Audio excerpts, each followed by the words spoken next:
dan pembina OSIS MTSN 7 Aceh Utara periode 2025-2026 tahun 1989 tentang sistem pendidikan nasional memperhatikan hasil rapat. Kami pengurus OSIS MTS 7 Aceh Utara masa bakti 2025-2026 dengan sungguh-sungguh berjanji.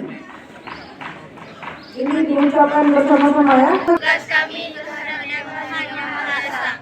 2.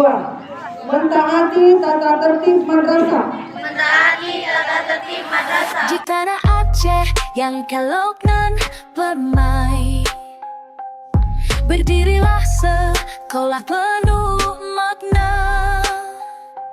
MTSN 7 tempatku menimba ilmu dengan guru-guru penuh dedikasi. MTSN 7 kebanggaanku, tempat kami belajar mengejar mimpi.